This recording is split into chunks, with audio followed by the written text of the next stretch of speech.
এইখিনি হৈছে শাক। এইখিনিত মানে আপোনাৰ কি কি লগোৱা হৈছে, লাও খা, বেঙেনা খা। এয়া আমাৰ কণী যুঁজ দিয়াৰ আৰম্ভ হৈ গৈছে।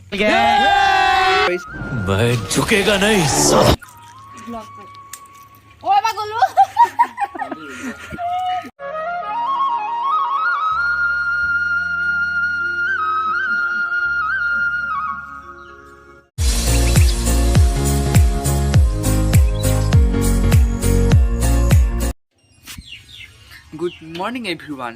মোৰ অন্য এটা ভিডিঅ'লৈ আপোনালোকক পুনৰ স্বাগতম জনাইছোঁ। পোনপ্ৰথমেই মই সমূহ অসমবাসী ৰাইজক মোৰ আৰু মোৰ পৰিয়ালবৰ্গৰ ফালৰ পৰা ৰঙালী বিহুৰ হিয়া ভৰা শুভেচ্ছা যাচিছোঁ।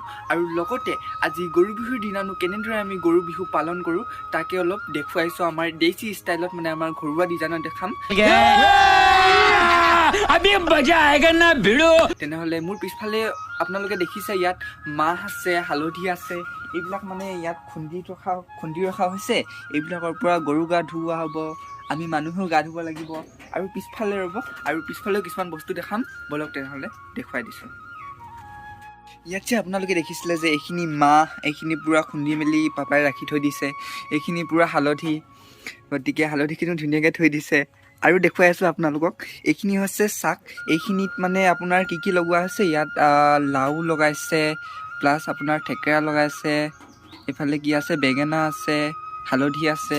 এইবিলাক মানে সকলো এনেকৈ লগ খুৱাই মেলি এনেকৈ বনোৱা হৈছে। দুচাক বনোৱা হৈছে। আমাৰ গাই গৰু আছে তিনিজনী বুলিয়ে ক'ব লাগিব, কাৰণ এজনীৰ পৰা পোৱালি দুজনী ওলাই তিনিজনী হৈ আছে। আৰু এইখিনিতে মানে অলপ পিছত আপোনালোকক দেখুৱাই আছোঁ। दीघलती दीघल पात, माखीलती माखी पात, माखी मारू जाग जाग। ये सब क्या देखना पड़ रहा है? अच्छा है मैं अंधा हूँ। दीघलती दीघल पात, माखीलती माखी पात, माखी मारू जाग जाग। दीघलती दीघल पात, माखीलती माखी पात, माखी मारू जाग जाগ। এই আপোনালোকে চাই আছেনে? ইয়াত আপোনালোকে দেখিছে মোৰ হাতত ইয়াত শাক আছে, আৰু অন্যফালে মোৰ দীঘলতি আৰু দীঘলতি দীঘল পাত বুলি কয় আচলতে। দীঘলতি দীঘল পাত, মাখিলতি দুইবিধ মই লৈ পিনি মহ খেদাৰ মানে প্ৰচেষ্টা চলাই আছোঁ। এইটো মানে আমাৰ অসমীয়া সমাজে বিশ্বাস কৰে যে এইখিনি লৈ যদি ঘৰৰ ভিতৰে বাহিৰে যদি মানে এনেকৈ দীঘলতি দীঘল পাত, মাখিলতি মাখি পাত, মাখি মাৰো জাক জাক আদি শব্দৰে মানে কোৱা হয়, তেতিয়া মাখি গোটেই বছৰটোৰ কাৰণে নাথাকে বুলি মানে বিশ্বাস কৰে। গতিকে সেই বিশ্বাসকে অলপ মানে দেখুৱাই দিছোঁ আপোনালোকক। তেনেহ'লে অলপ পিছত গৰু গা ধুওৱা হ'ব, সেইখিনি দেখুৱাই আছোঁ। ধন্যবাদ। এয়া মাহ হালধিয়ে গৰু গা ধুওৱাৰ ষ্টাৰ্ট কৰা হৈছে। গতিকে ইহঁতৰ গাত এনেদৰে মাহ হালধি লগাই দেখুওৱা হয়, মানে ইহঁতৰ বিহু উদযাপন কৰা হয়। আৰু অলপ বাকী আছে, সেইখিনি দেখুৱাই আছোঁ অলপ পিছতে। সিহঁতৰ সুস্বাস্থ্য কামনা কৰি এনেদৰে মাহ হালধিৰে গা ধোৱা হয়, যিহেতু মানুহেও আজি মাহ হালধিৰে গা ধুৱে।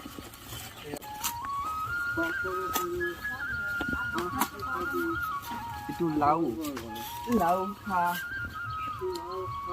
বেঙেনা খা, হালধি খা, থেকেৰা খা, মাৰে সৰু, বাপেৰে সৰু, তই হবি বৰ গৰু। ইয়াত দাদাহঁতৰ গৰুকেইটাও দাদাই গা ধোৱা আৰম্ভ কৰি দিছে অলৰেডি। মোকো মাতি আছিলে কিন্তু মই নাপালোহি। দাদাই গতিকে ষ্টাৰ্ট কৰি দিছে। গতিকে গৰু ইমানেই ধুৱাইছে মাথা খজুৱাই গৈছেগৈ মানে। এই চাকডাল যে দেখিছে, এই চাকডাল মানে গৰু গা ধুওৱাৰ পিছত অন্য এখন ঘৰৰ লগত সলনি কৰিবলগীয়া হয়। গতিকে সেইকাৰণে মই বৰমাহঁতৰ ঘৰত আহি তেওঁলোকৰ চাকডাল হাতত লৈ এতিয়া ঘৰলৈ গুচি যাম, আৰু ঘৰত গৈ এইডাল গোহালিত লগাই দিম, আৰু তাৰপিছত অন্য কামবোৰ আগবঢ়াই লৈ যাম। এতিয়া কামবোৰ কৰি থাকোঁতে মাজতে অলপ ভোক লগা নিচিনা হৈছে। গতিকে মায়ে লৈ আনিছে এইবিলাক, গাখীৰ লৈ আনিছে, পিঠা আছে। গতিকে এইবিলাক অলপ খাই লওঁ, যাতে পেট পূজাটো আচলতে কৰিবলগীয়া হ'ব। আৰু ৰাতিপুৱাৰ পৰা কিবা কিবি নিশ্চয় কৰি থাকিবলগীয়া হৈছে, গতিকে অলপ শক্তিও লাগে নিজক। গতিকে মায়ে চাহ লৈ আনিছে, গতিকে চাহখিনি খাওঁ। এয়া পাপাও চাহ খোৱাত ব্যস্ত হৈ আছে, আৰু ইফালে বায়ে চব্জি কাটি আছে, কিবা কিবি চব্জি আৰু খাব পৰাকৈ। তেনেহ'লে অন্য পৰ্ববোৰলৈ আগবাঢ়ি যাওঁ বলক। এয়া আমাৰ কণী যুঁজ দিয়াৰ আৰম্ভ হৈ গৈছে। গতিকে ডাঙৰ বাৰ লগতে মই এতিয়া লাগিব লৈছোঁ, আৰু মোৰ ডিমটো ভাগি থাকিলে। আৰু ইটো চাইডতো চেষ্টা কৰিছে मैं झुकेगा नहीं কিজানি কিবা এটা হয় পুনৰ ভাগি থাকিলে বা জিকি গ'ল এতিয়া গাৰ্ড ভাৰ্চেছ গাৰ্ড হৈ আছে ইয়াতো সৰু বা হাৰি থাকিলে ডাঙৰ বা লাখখন পুৰা ভাল মানে আজি একদম म्यूजिक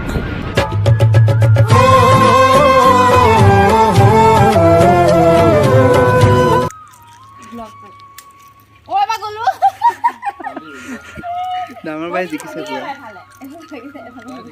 এতিয়া এইটো চাইডটো মাৰি দিয়া আকৌ শেষ কৰি দিয়া একবাৰ যাৰ নভগা চাইডকেইটা মাৰি দিয়া উইনাৰ নীলাঞ্জনা চুতীয়া ফাইনেলি আমি উইনাৰ পাই গ'লো शाबाश बेटा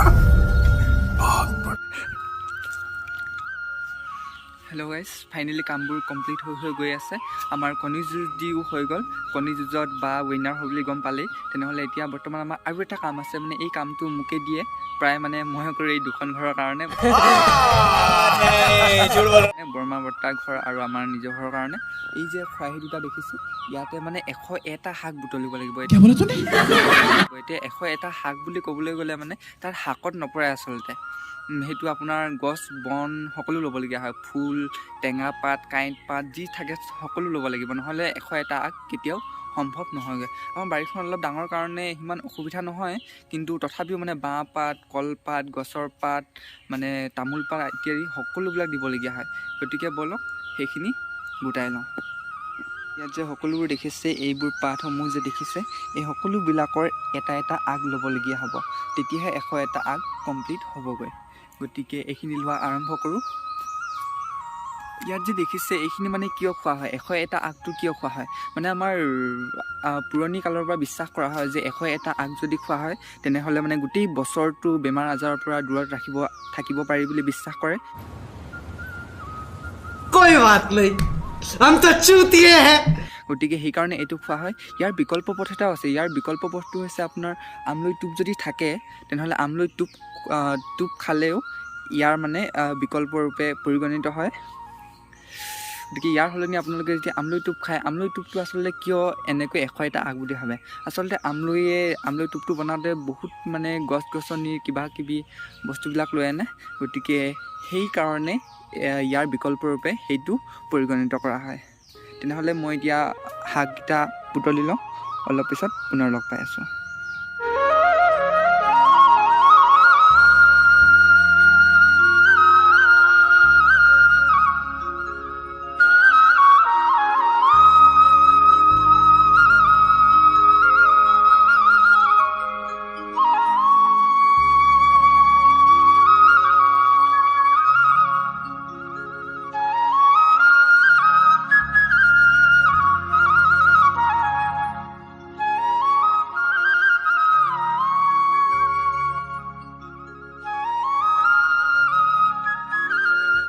A few moments later. এয়া বিহু বুলি কিবা এটা খাই ল'ব লৈছোঁ ভাতটো যিহেতু দেৰি হ'ব গতিকে এইখিনিকে খাই লৈছোঁ এতিয়া হেল্ল' গাইজ ফাইনেলি গৰু গা ধোৱা কমপ্লিট হৈ গ'ল আৰু আমিও গা পা ধুই মেলি 101টা আগ যি বুটলিছিলোঁ সেইখিনিও খাই মেলি মানে ভাত খাই হৈ গ'ল আৰু এতিয়া গধূলি সময়ত আৰু এটা দুটা কাম আছে যেনে গৰুক মানে নতুন পঘাৰে বন্ধা হয় আৰু সিহঁতক পিঠা খুওৱা হয় যিহেতু গধূলি হৈ গ'লে সেইখিনি পিকচাৰ কোৱালিটি ইমান ভাল নুঠিব সেইকাৰণে মোৰ ব্লগটো এতিয়াই সামৰণি মাৰিছোঁ ধন্যবাদ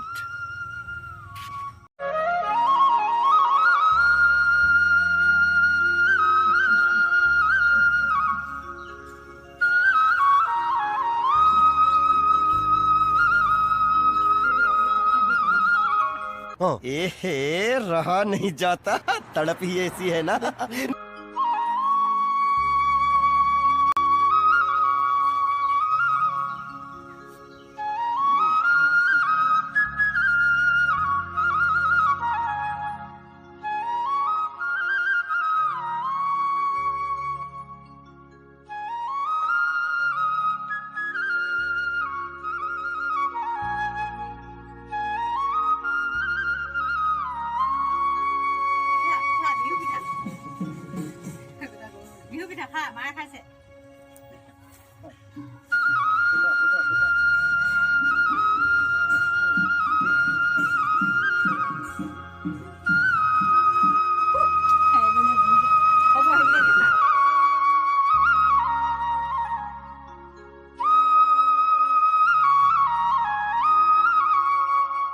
মানে